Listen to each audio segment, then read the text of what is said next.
Hey everyone, just popping on here to answer a few questions, and I'm hoping that the way that I have the camera set up, I can actually see the questions.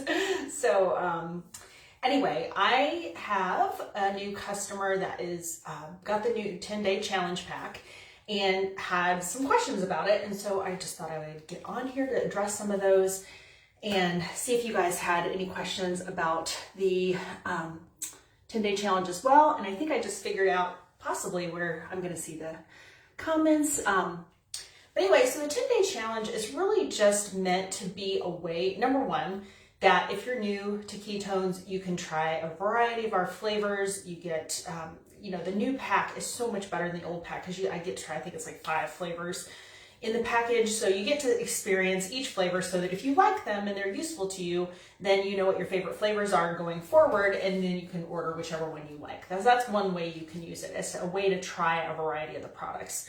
The second thing is so here's the thing. I always like to ask people, what are your goals? Because, right, not all of our goals are different. Not all of our goals are weight loss. And so depending on what your goals are might depend on how you approach both the 10-day challenge and whether you want to go low carb on a more permanent basis or even keto. And so depending on what your goals are, if it's just optimizing brain function, that might be one type of protocol. If it's weight loss, that might be another protocol. And if it's diabetes, that could be another protocol. So the specific question in this instance I'm going to talk about this the most, unless I get any other questions, is so this person was coming to me because they've known me for a while. They've seen me talk about the product. They've seen my results and why I use it, and thought that it might be useful to them because this person just found out that she has diabetes, and obviously she wants to get that under control as soon as possible. Some other underlying health issues that she's had for a while. So she wanted to make sure that, she's doing the right thing to get her health back on track, right? And you know how I always say, use the tools, right? So you can do keto and be very successful with keto without any supplements. But here's the thing. So especially when you're first getting started on keto, you can use ketones to help with electrolyte balance. You can use it to help your body transition into ketosis and have an easier time going low carb. So it's kind of nice if you're really just starting to get your diet back on track and make some significant changes. That's the perfect time to start using ketones and allow them to help you along, right? So the other thing about diabetes specifically is there's been a lot of research lately, a lot of different double-blind protocols comparing various diets to going low carb. And by the way, before there was such a thing as insulin was developed, exogenous. So you know about endogenous and exogenous at this point, because if you didn't know about it before, you would have learned it from having exogenous ketones, right? So exogenous means an external source of something, and endogenous means that your body makes it itself. So for example, in the case of diabetes, there's 2 types. You've probably already heard all this before as well, but first type is type 1 diabetes. That is typically diagnosed in childhood, and it's your body's pancreas is, oh, hey, Hannah. Now I can't see the comments. I wasn't sure because I have my camera set up kind of weird, but anyway. So if you had type 1 diabetes, that means that your pancreas can't produce insulin, right? And so before there was exogenous, external insulin, they would actually use limiting carbohydrates to treat that. That was the only way you could do it. That was the only option. And it's actually the best option for your body anyway. So then though, when Big Pharma took over, like often happens, now that insulin exists, they kind of ditched using diet as a way to control diabetes, even though it's so much better for you, right? To have a proper human diet and not have a lot of processed carbohydrates and things that are really bad for you. So, and then type 2 diabetes basically comes about from metabolic dysfunction, which is a product of many things, but often it can be genetics, it can be inactivity, it can be a sugar and carb abuse over the years, kind of trains your body to be like it's like the boy that called wolf, right? So he kept saying wolf, wolf, wolf. He kept lying about it. Eventually nobody came anymore, right? So it's a similar case with insulin resistance. You have so much insulin pumping in your body all the time. Your body becomes desensitized to it. And so then it doesn't work as well, and the whole system gets mucked up, and then you have more sugar floating around in your blood all the time, and that's diabetes. And it can be very dangerous because, you know, I think people hear diabetes and they don't maybe get as scared as they should, quite honestly, because, and it's not doom and gloom. Let me just back this up and say, there's such an easy and amazing way to reverse it. And really, I mean, they're not saying this, but I really think it's cure it, especially if you go long-term low carb. Your body has such an amazing ability to heal itself, right? So I think, and this is just my opinion, I'm not a medical professional, always have to preface that, even though I study the crap out of all of this, is that I think it's kind of a cure, quite honestly. And I think it's really important for us to get the word out about that and let people know that you can be in control of your metabolic health. You can reverse diabetes, if not cure it. Let's like preface that again. But all you have to do is start limiting your carbohydrates, just like they did in the old days before there was insulin, and you can get that much more under control. The other way that you can do it is also through fasting. And if you Google Dr. Jason Fung, he is absolutely amazing. He has a whole clinic where he has now successfully treated thousands and thousands of patients with diabetes and had amazing success. So even without necessarily totally changing their diet to low carb, they started a very serious protocol of, hey Jesse, and I want to think I see Natalie too. So being on a very strict protocol of daily fasting, so intermittent fasting, a certain number of hours every single day where you're not consuming anything, and then also more extended fasting, particularly for resistant cases of diabetes, right?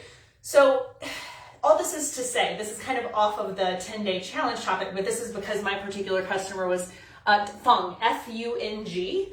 His website just changed. It's actually a much better website now because the other name was so long, but I believe it's called thefastingmethod.com is his website. But if you just Google Dr. Jason Fung, he has so many videos, so much amazing resources on his website, especially specific to diabetes. So he's like a fantastic resource. But getting back to the 10-day challenge. So what the 10-day challenge has to do with all this diabetes and changing your diet and all of that. Thanks, Hannah. There's the name right there. So what this has to do with changing your diet is, you know, for a lot of people, making a serious diet change is challenging. And we kind of make it out to be like, oh, it's so easy. But there's a lot of factors. There's like lifestyle, mindset. Is the rest of your family on board? Is your spouse on board? Do you have kids in the house? There are just so many challenges to really making a permanent diet change that what the 10-day challenge does, it gives you, number one, an introduction into being in ketosis all the time. So you know how that feels. You know what your brain feels like. It also helps reduce your appetite, right? So if you are making those dietary changes, you don't like get the munchies and all of a sudden go off the rails with a bag of potato chips, because your appetite is, number one, evening out, because reduction in carbs actually starts to reduce those sugar spikes, which cause a lot of hunger signals in your body. So the more even you can get your blood sugar. And so when you're diabetic, it's almost a worse situation, right? Because you're already having this blood sugar issue. And then on top of that, you're getting your hunger stimulated all the time by that extra sugar in your blood. So then it makes you want to eat more. So it's really a catch-22 situation, difficult thing. And so by adding the exogenous ketones, your body gets that signal of satiety a little bit more. It reduces your hunger. And so for the 10 days that you're doing the challenge, drinking 2 a day, you're experiencing ketosis. You're helping your body recognize that. And then it's also reducing your hunger, right? So it makes it easier to stay on track with a lower carb diet. And it just introduces you to the whole lifestyle, right? Now, if you follow that up, so you do 10 days where you're eating clean, doing lower carb. Natalie has a great meal plan. I think it's here in the group in the downloads or something, but if it's not, let me know and I'll find out where that resource is for you guys. But so if you're not used to doing low carb, if you don't know what to eat, if you want to make it more simple, you just use this meal plan for 10 days, drink the ketones twice a day, and then you're just going to see how you feel, right? You're going to notice your energy, your sleep, all of these other things external to weight. Now, if weight loss is a goal, of course, it's probably going to happen as well, especially when you go lower carb, because what happens when you first go to low carb is your body starts to deplete your glycogen stores, right? And so with every 1 gram of glucose that's stored in your muscle, it carries along with it 3 to 4 grams of water that's being stored. So as you start to reduce those glycogen stores, you automatically lose weight on the scale because you're flushing out all of that water. You're getting rid of the bloat. You're going to start to feel better almost immediately, even though it's just water weight at this point in early stages. You're going to feel better and you're going to see that scale move, and that gives you more incentive to stick with it, right? This is actually something that my podcast guest today was talking about. When she works with her clients, it's like, that's one of the beautiful things about low carb, is because you kind of get that immediate gratification thing, and it gives you incentive to stay with it. So then if you back up the 10-day challenge with the 60-hour reboot, you kind of get this complete, almost 2-week plan of a new way of eating, a new way of experiencing ketosis in your body, and getting on your path to a healthier, happier lifestyle. So that is really the beauty of the 10-day challenge to me, is it's a short amount of time, short enough that it's not intimidating, where you're just going to eat clean for 10 days. Obviously some people do it and they don't change their eating, and that's fine too, because you're still going to notice differences and benefits from doing it, but you'll get the best results from pairing a clean diet for 10 days with the 10-day challenge. So is there any other questions while I'm on here? I think that pretty much covers everything about the 10-day challenge. If you're working with diabetes, definitely going lower carb is amazing. Other ways to get started besides the 10-day meal plan. So if you're just getting started with this and it's intimidating and you don't think you can kind of go cold turkey, which I don't actually recommend people going totally cold turkey. I like kind of a longer progression because I think it's more sustainable. So what I would do initially, yes, half a pack first. So just in case you have any sensitivities to either ketones or any of the sweeteners in it are all keto-friendly, good keto sweeteners. There's stevia and erythritol, which most people tolerate fine. There is also, in the caffeinated version, there is about 1.5 cups or so worth of caffeine. So if you're sensitive to caffeine, you're going to want to do that half pack first, right? So what I'm telling you why right now. So the half pack, just in case you have any sensitivities, there's also, like I said, that 1.5 cups or so of caffeine. So if you happen to be sensitive to caffeine and you already know that, start with the half, or you can always do just decaf all day long if you prefer. The other thing with starting with half pack is so many people drink coffee, right? I don't know what the percentage of people that drink coffee is, but so many people drink coffee. And so if you drink your coffee in the morning, and maybe you have it with keto cream, maybe you don't, but if you drink coffee in the morning and you follow it up immediately with a whole pack of ketones, you're getting like 3 cups of coffee right away in the morning, right? And for a lot of people, that is really upsetting to your stomach. So it could give you like acid reflux. It might give you some little issues on the other end, but that is really because of an influx of a huge amount of fluid and a big amount of caffeine, right? So that's why we say start with half, just so that you can like work it into your routine, see how it's going to work with the caffeine that you already consume. Maybe a lot of people say they don't even need coffee anymore. They just drink the ketones. They have so much energy. They don't even need coffee. They feel really alert and good without it. So that's kind of the way to why you do that, is just to make sure it agrees with you. Make sure you're not putting it too close to other caffeine. So I think that's mainly answers that question. I did have one other thought about the 10-day and I just lost it. But if anybody thinks of anything else, just pop it down below in the comments. How do you move on after that, right? So ideally, what I want everybody to do, as I'm biased, I would love for everybody to follow a low carb diet most of the time. Just because it is actually so healthy for you. It's all of the things that we've been fed over the years about our diet and what's actually good for us is so wrong. There's just no other way to put it. And the sad thing is that most doctors don't, first of all, they don't get any nutrition training in medical school, or very little. And then because of the way our medical system is, and because doctors have like 8 minutes with patients, they have super long day, they just don't have the continuing education, particularly on nutrition, that they should.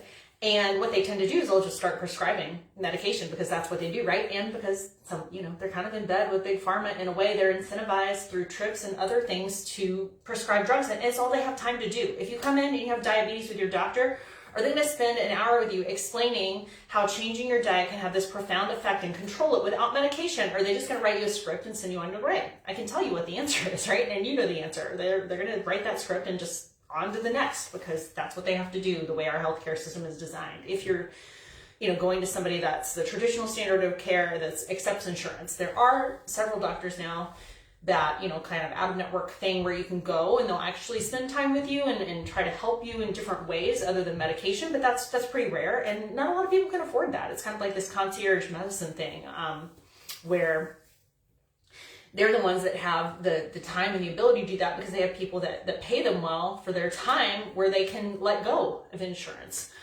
So the problem is, if you go to a traditional doctor, most of them are not going to give you any of this information, and they might even disagree with it because all they've heard about keto is it's going to give you a heart attack, and they think all we do is eat bacon and butter all day, which I'm going to tell you, I love bacon and butter, and I do have that, but it's not like that's all everybody is eating, right? If you're doing it in a very clean keto kind of way. And that is definitely what I recommend. So if you want to learn more about why the traditional paradigm is wrong and why you probably don't need to worry about cholesterol, like at all, and how our food system got this way and how this got to be the thing with this food pyramid or my plate or whatever it is now, and why that's all wrong, it has a lot to do with lobbyists in the food industry. And this was all revealed in multiple books now at this point, but one of my favorites is by Nina Teicholz, and it's called The Big Fat Surprise.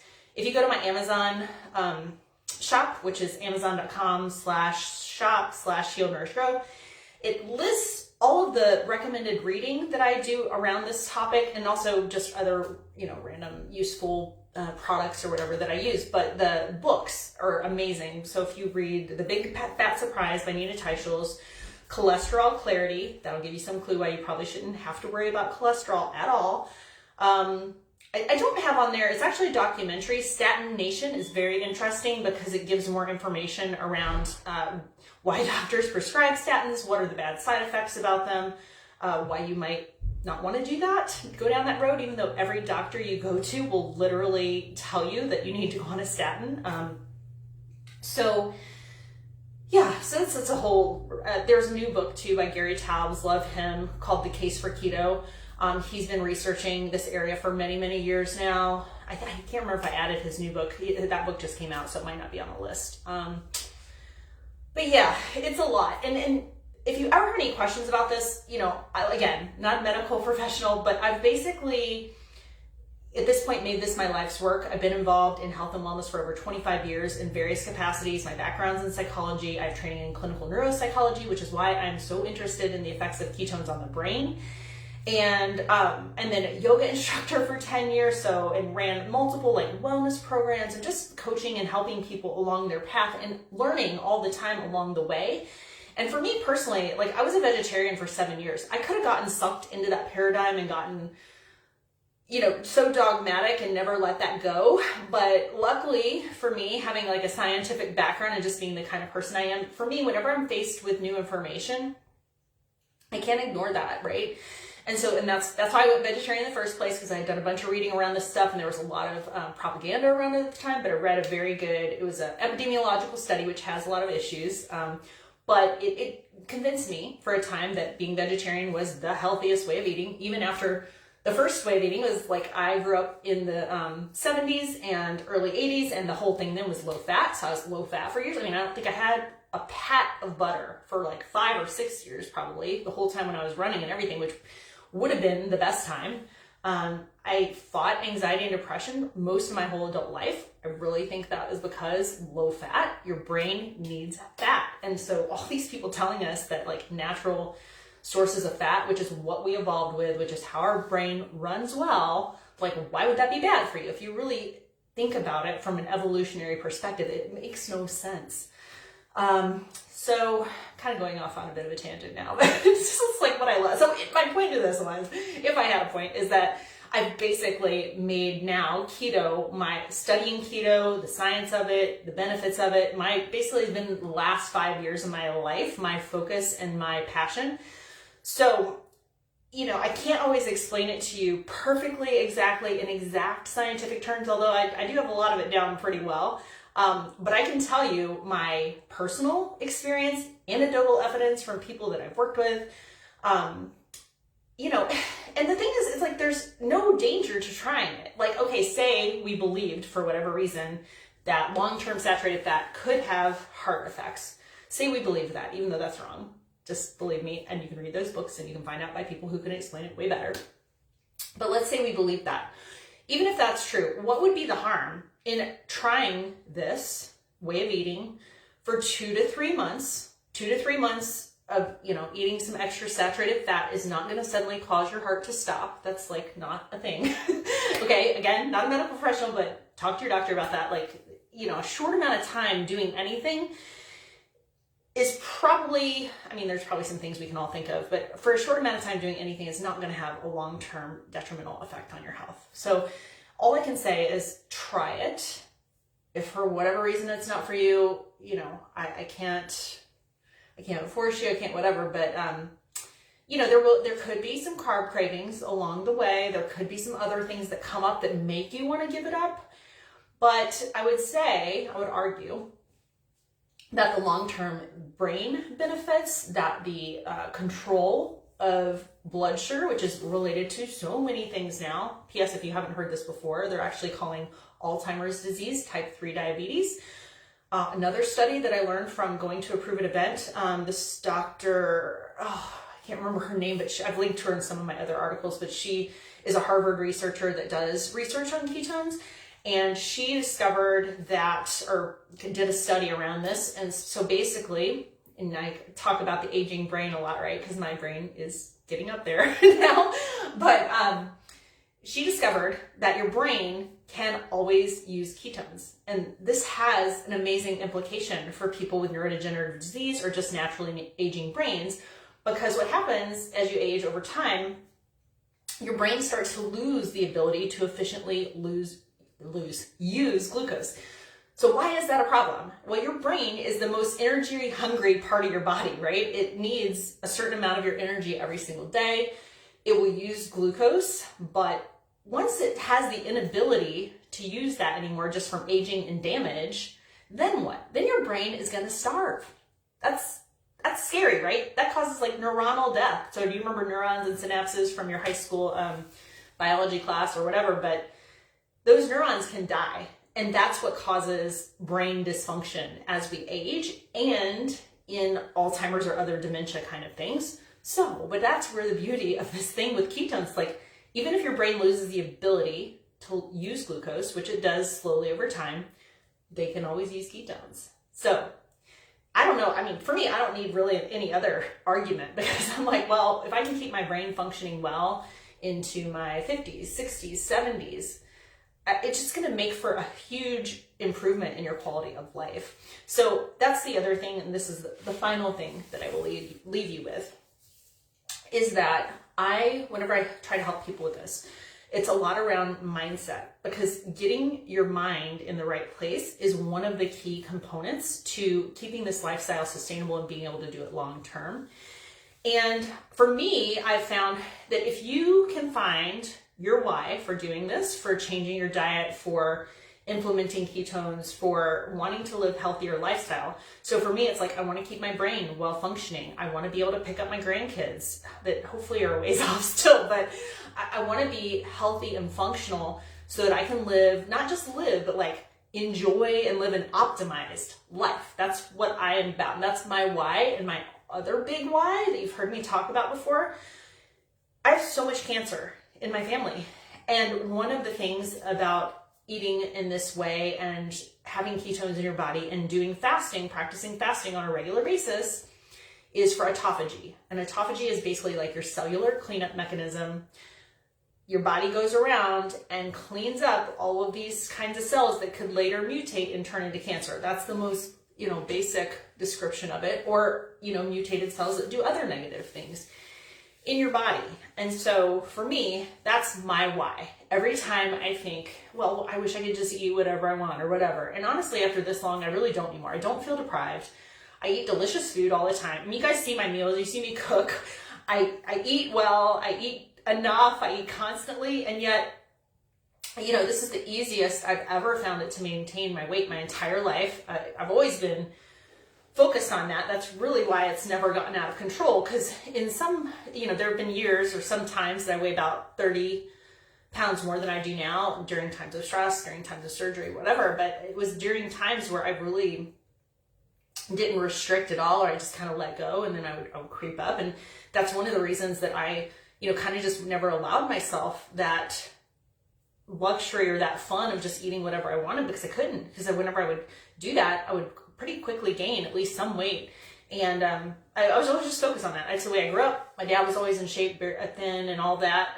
So yeah, so it's like now that I've gone to this way of eating, my weight has been very stable for 5 years. I'm not gonna say it doesn't go up and down some, but it's way easier. So I think find your why. Try to like hear experiences from other people that have done this long term, because it is possible to do it long term. I'm not saying you can never have another piece of bread or pasta or anything like that for your life, but depending on what your goals are. So particularly for people that I'm working with that have like serious health problems, like let's take diabetes. Pretty important to get that under control as quickly as possible. So for those people, I'm going to tell you, I want you to be strict for longer, right? I want you to be strict at the very minimum for 2 months and just like see how we can get the numbers to come down, get your A1C back to a normal level. And then depending on your personality, this comes in though. Some people are like moderators and some people are abstainers. Some people, if they decide they're going to have a piece of pizza one night, they can't eat just one. It sends them totally off the rails. They get all kinds of cravings. Yeah, find your why. I love it. I mean, I should put that on a t-shirt. Find your why, because finding your why. So a lot of the things I work on, because it's my background, a lot of the things I work on, this stuff is from the psychological side, right? So to me, finding your why can help you in so many areas of your life. It's just like, if you even put a little note on your refrigerator, what's my why? And put it right there, so that you, when you go to the refrigerator and you're about to crack and you're about to say, I'm going to have that leftover pizza that my kids left in there, then you see that and it reminds you, like rebalances you, recenters you, like this is an important thing. This is about my health. This is about like, I don't have any serious health problems now, but like I said, my family, full of cancer, full of all kinds of bad disease, full of obesity. I mean, that's my why. I want to stay healthy. I want to stay functional. I want to be able to do it. I want to be able to go ride my snowboard for 5 days in a row in 3 feet of powder like I just did. I mean, if I wasn't in good shape and healthy, that's not possible. So if I let my why go and I, you know, gain a bunch of weight or get diabetes or get cancer or something, I'm never going to be able to do that again. And so that's like, I know this is getting a little heavy right now, but like, that's why I just keep reminding myself. And so since I have found my why, since I have strongly identified that, it makes every decision that I make around my health, about what I put in my body, that much easier. So, thanks, Hannah. I appreciate that. I feel like I'm going off on a bit of a tangent now, but it's something that I've been talking about lately, and it's something I've been thinking about a lot lately, because I had another thing come up in my family recently, like the same thing. And I don't want to say too much, but it is like, it's another cancer thing. And it's like, okay, I've got to stay passionate about this. I've got to keep sharing this with people, because I want everybody to feel as good as I do and have as much energy as I do. And, you know, there's a way to get there. And I'm not going to say it's all going to be like roses and butterflies and unicorns, but it's like, if you identify your why, it definitely makes it easier. So I think I'll shut up now, because I'm just getting all crazy. But it's been that kind of day. I've had a lot of introspection. I've had a great conversation with a really interesting lady. Yes, I totally agree. And thank you for that, Hannah. Yeah, it's not fun when you have people all around you having serious illness. And actually, you know, my dad passed away this last summer, which some of you already know that, but you know, it just really makes things hit home that much more, because it never, somehow, even though he battled cancer for years, like it never seemed like he was going to be gone to me. I don't know why, that's so silly, but of course I knew that would probably happen eventually, but it just solidified for me why I need to try to help other people find better health. Oh, I need to help other people find tools that can help them make this easier. Because it's not all rainbows and unicorns. It can be challenging. It's like all around you, you have food pushers. You have people that think that keto is not healthy, even though they don't understand. It's like they're eating all the donuts and the pasta and the crap, and they're thinking they're fine. Nobody's telling them about how they eat is bad. Here I am eating all whole foods, all natural foods, and that's bad, that's wrong. Tell me how I'm wrong on that. I don't think you can argue that. So you will be faced with situations where you're going to make these changes. And the other thing, this happens too, this is another part of the psychology of it, is the psychology of it is when other people see you change and they see you doing things to make yourself better and learn more and, you know, all these things. This is how I finally got past like being shy on social media, because you know, if you think about this in your real life, you start to make changes. People start to see, you know, you're looking thinner, you're happier, your skin is glowing, you're feeling good, you have so much energy. They're jealous and they want to bring you down there with them, which is really sad. And some people don't even realize they're doing it. So when you start to make those changes, that's the other challenge, is that people around you will see that, and hopefully some of those people will be inspired and want to change with you and support you and love you and just be so happy for you. And then there's going to be those people that are around you that just think, who are you to do this? Why are you're never going to eat a cookie again? Oh, come on, just have a piece of this cake. It's fine. You're fine. It's like, no, I'm not fine. I have diabetes, or whatever it is that you're dealing with, right? So I think if you identify your why, and if also you get unshy about saying people, well, no, actually, I have diabetes and this is going to save my life. I mean, there might come a time where you have that conversation with somebody. So anyway, I did say I'm going to shut up now. I really will. But if you have any follow-up questions, I try to just like kind of talk along here so that eventually, hopefully I get to a point of what questions you had actually got answered if you didn't feel like writing them in the box. But you know, the 10-day challenge, I just think it's a wonderful tool. It's such a great kickoff to a new lifestyle. Ketones in general, I still take them every day, even though I've eaten like this forever. I didn't even find them until a year and a half ago, and already been keto, low carb at that point for like 3.5 years. So I just wish if I would have found them sooner, I could have just been that much further along in my process. And, you know, again, I think particularly when you're transitioning in the beginning, the 10-day challenge and then the reboot, if you can tolerate fasting, I've had a lot of people do it that weren't even keto yet, and they got through it fine. So they're both such wonderful tools. And then plus the community that I have become a part of by being into ketones is just absolutely amazing. There's so many people that popped in on this live video today that have become really good friends that I am inspired by every day, that help me remember my why, because I hear them talking about it and they're passionate too. So it's just a whole system that really feeds into being a better person, right? That's part of our company mission, is just, you know, be a little better every day. That's all it is. So start slow, build up, do what you have to do, but start reducing carbs, start thinking about these things. If you need help identifying your why, over my website, I have an article that's called What is Ultimate Wellness? And it just kind of goes through identifying that stuff for yourself. And then it even has some worksheets that help identify your core values. And like I said, when you find that core value, it helps you find your why, which helps you make better decisions every day. So now I'll really shut up. Thanks for watching, and send me any follow-up questions. Always here for you. And thanks for listening.